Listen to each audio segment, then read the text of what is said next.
Attack on Saudi Arabia will be considered as an attack on Pakistan and vice versa. یعنی ہم بات کر رہے ہیں پاکستان اور سعودی عرب کے مابین ہونے والے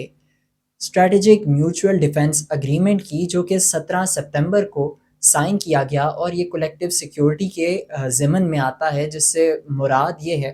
کہ ڈفرینٹ اسٹیٹس یا ڈفرینٹ اینٹیٹیز کولیبوریشن کریں کسی کامن سیکیورٹی تھریٹ یا اگریسر کے خلاف۔ اور پاکستان اور سعودی عرب کے درمیان جب یہ معاملہ یا پھر یہ معاہدہ اب ہو چکا ہے، تو اس سے مطلب یہ ہے کہ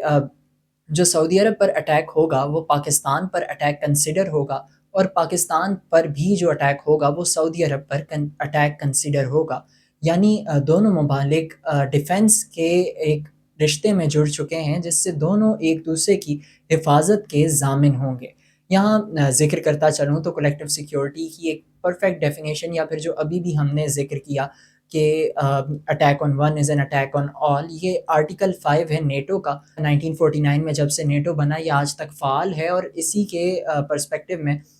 ایک اسٹیٹ پر اٹیک تمام نیٹو ممالک پر یا پھر ممبرز پر اٹیک کنسیڈر کیا جاتا ہے، اور تمام ہی اس کا ایک میوچول رسپانس دیتے ہیں، اور یہی پاکستان اور سعودی عرب بھی اپنے اس ڈیفنس ایگریمنٹ کے بعد کریں گے۔